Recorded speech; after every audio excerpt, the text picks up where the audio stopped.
Bueno, en este último video, mi intención en particular es que revisemos un poco las indicaciones sobre la evaluación de bienestar materno-fetal, tanto materna, obstétrica y fetal, ¿es cierto? ¿Qué se recomienda, qué no? Entonces, vamos a quizás conversar un poco más en profundidad de estos temas que ya hemos conversado previamente. Entonces, ¿cuáles son las recomendaciones clínicas para la evaluación del bienestar materno-fetal? Lo primero es que sepan que estas recomendaciones están basadas en la ACO, ¿cierto? Que es el Colegio Americano de Obstetricia y Ginecología. Son quienes más han trabajado en esto. Ellos tienen una versión de las recomendaciones del año 2014, sacaron una nueva versión el 2021 con algunas modificaciones, con una descripción un poco más detallada de lo que son las recomendaciones y se reafirmó hace poquito, el 2024, ¿cierto? Este año. Esto proviene del Comité de Práctica Obstétrica de la Sociedad de Medicina Materno-Fetal y obviamente son recomendaciones, no necesariamente significa que se vayan a aplicar y creo que son recomendaciones que efectivamente deberíamos pensarlas para una próxima edición de la guía perinatal, que es algo que ya debería haber salido hace un tiempo, si no me equivoco por ahí en el 2020, pero recuerdo pandemia y ya siento que no puedo pedirle nada a los programas ni a los encargados del programa de salud de la mujer. ¿Cuándo vamos a iniciar la vigilancia anteparto? Entonces, acá, en una foto de muy mala calidad, está la indicación, ¿cierto?, del boletín del año 2014. Y acá tenemos el consenso, ¿cierto?, nuevo, o la recomendación experta nueva. ¿Sí? En general, no hay muchas diferencias, pero lo que decía antes, ¿cierto?, que tanto los modelos teóricos como los modelos clínicos en los estudios dicen que iniciar la vigilancia fetal ante parto no debe ser antes de las 32 semanas de gestación y es lo más apropiado para aquellas pacientes que definimos como pacientes de riesgo. Sin embargo, en gestaciones con patologías múltiples o con condiciones de alto riesgo múltiple, morbimortalidad, por ejemplo, o, como acá dicen, hipertensión crónica con sospecha de restricción de crecimiento fetal, ¿cierto? Tenemos que considerar el testeo a una edad gestacional que sea permitido, ¿cierto?, poder asistir a este nacimiento y que efectivamente representa un beneficio para el feto. ¿Ya? En esas curvas, por lo general, como que uno trata de mirar la sobrevía fetal de distintas patologías, ¿ya? Como que el momento de oro va a depender mucho de la patología que tengan. No es lo mismo decidir interrumpir una colestasia, por ejemplo, que decidir interrumpir una preeclampsia, que decidir interrumpir un huevo roto, por ejemplo, o una rotura prematura de membranas ovulares, ¿cierto? Si hay una infección, ¿cierto? Como que la decisión ahí está tan como muy pendiente de cuál es el contexto clínico, que es básicamente lo que les quiero decir. O sea, cuando hablamos de una evaluación integral no es solo la recomendación, sino que mirar el contexto clínico completo. ¿Ya? ¿Qué dice esta recomendación ratificada, ¿cierto? Del 2024, que son basadas, ¿cierto?, en opinión experta, ¿ya? Porque de hecho las mediciones y los modelos que hay, como yo les decía, no están tan elaborados. Entonces, la idea es iniciar la vigilancia anteparto a las 32 semanas o más tarde es apropiado para la mayoría de las pacientes a riesgo, a diferencia de acá, ya que era como a las 32 o nada, ¿ya? Sin embargo, en embarazos con patologías múltiples o con condiciones preocupantes de alto riesgo, ¿cierto? Este testeo tiene que ser a una edad gestacional donde la interrupción del embarazo sea considerada un beneficio perinatal. ¿Ya? Básicamente lo que cambia es, ok, las 32 ya no es justo, puede ser también un poquito más tarde. Ya, en relación con las condiciones fetales, lo más importante son las restricciones de crecimiento y va a depender del tipo de resultado del Doppler de arteriuterina que tenga. Por lo general, todos dicen que al momento del diagnóstico debo comenzar la vigilancia fetal. ¿Ya? Obviamente, al hacer al ser el momento del diagnóstico puede ser muy precoz o más o menos tardío. Y obviamente los manejos acá de alteración de Doppler son mucho más estrictos porque recuerden que el Doppler es una prueba altamente eficaz. ¿Ya? ¿Qué pasa acá?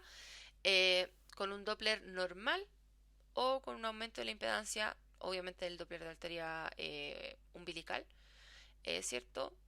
Si no hay ninguna otra condición, tanto materna como fetal, 1 a 2 veces por semana.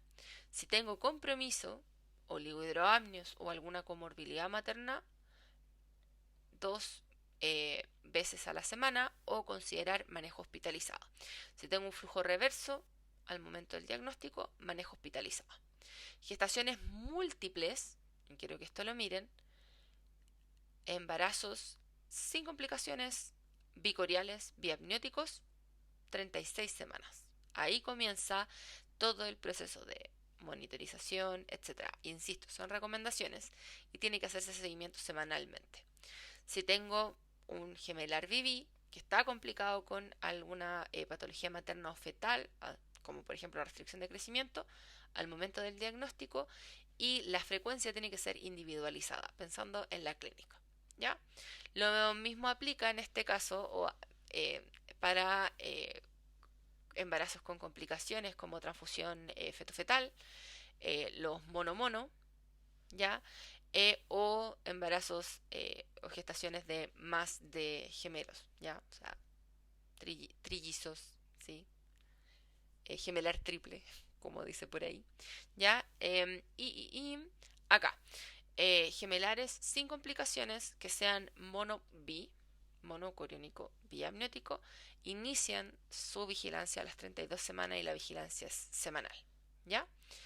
Si se detectan disminución de movimientos fetales cuando parto al momento del diagnóstico y cuando hago la frecuencia una sola vez, salvo que el episodio sea recurrente, que eso se los mencioné cuando hablamos de los movimientos materno-fetales en la cápsula 2. Si existe anomalía fetal o alguna neupleudía, el cuidado es individualizado. Respecto de las causas maternas, ¿cierto?, que requieren vigilancia, hipertensión crónica, eh, hipertensión gestacional o preeclampsia, diabetes, lupus, síndrome antifosfolípido, ¿cierto? Sickle cell disease es, voy a lograr acordarme, pero em, ah, me voy a acordar, créanme, voy a volver. Enfermedades renales, desórdenes tiroideos, pacientes con fertilización in vitro o uso y abuso de sustancias también deberían ser controladas. Ojo, que quiero que vean que es a las 36 semanas, ¿cierto? Tanto para la fertilización in vitro como para aquellas personas que tienen problemas de abuso de sustancias, ¿cierto? Alcohol en particular. Em, y estoy buscando el término sickle cells porque les juro que se me olvidó y me voy a acordar porque eh, anemia falciforme.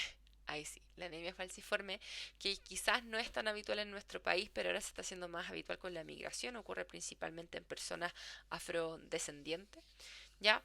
En este caso, la idea es que si no es complicada, parta a las 32 semanas, si es complicada, sea el momento del diagnóstico, y si hay alguna otra hemoglobinopatía, ¿cierto? También el manejo es individualizado.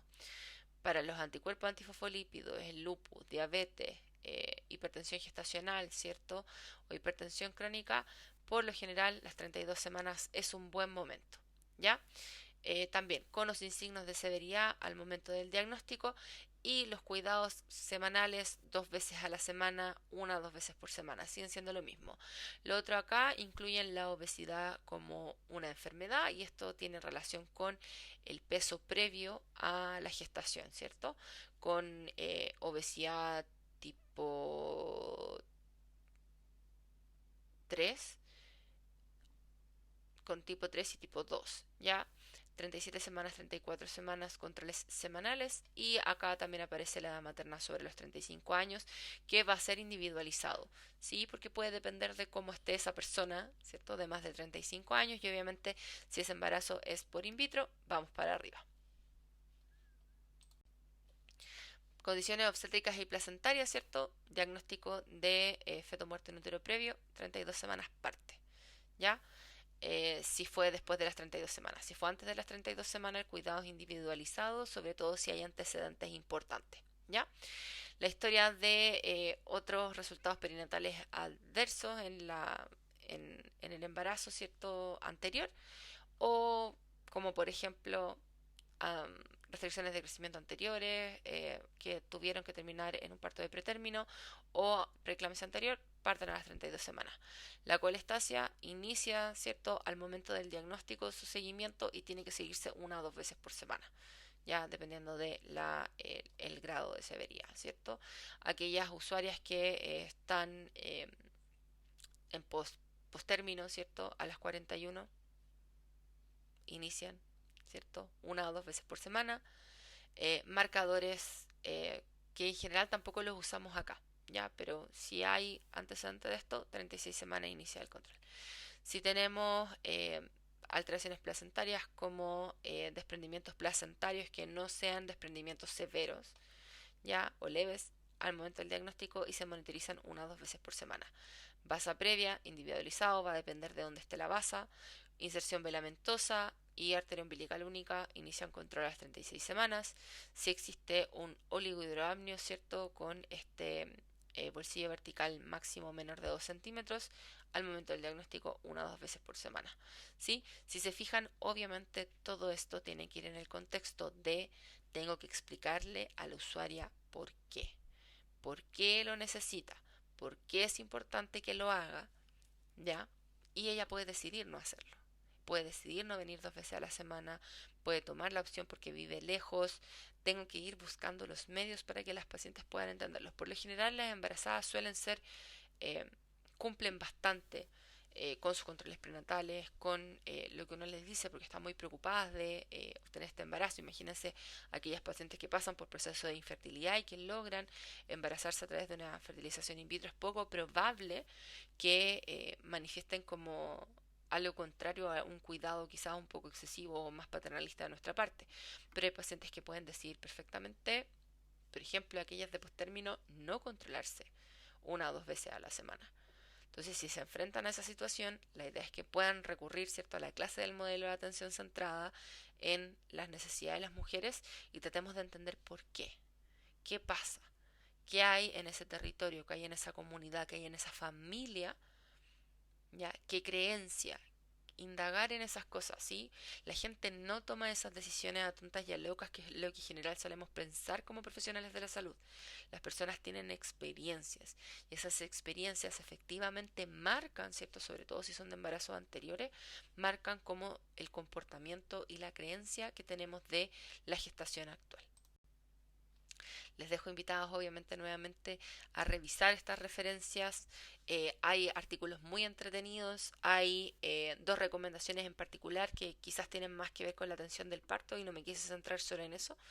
Em, es que revisen el American Journal of Obstetrics and Gynecology, AJOG, que durante los últimos meses ha estado teniendo bastante evidencia eh, y algunos refrescadores de memoria, como digo yo por ahí, sobre fisiología del trabajo de parto y parto. Creo que es súper valioso que lo hagan, eh, sobre todo si quieren tener la mejor evidencia para poder dársela a las pacientes con las que hacen clínica. Y obviamente si quieren seguir humanizando el cuidado, tienen que saber y conocer cuáles son las opciones que no solamente están dentro de la academia, sino que también existen, ¿cierto?, en nuestro país y en el mundo en general. Muchísimas gracias por toda su atención. Lamento haber hecho 3 cápsulas. Espero que no se enojen y espero que el sábado cuando nos veamos tengamos una conversación enriquecedora, podamos analizar un par de casos que tengan relación con la ética en relación a este cuidado, ¿cierto? A esta humanización como se los plantea su diplomado. Eso, nos vemos y espero poder conocerlas y eso. Que tengan un gran día.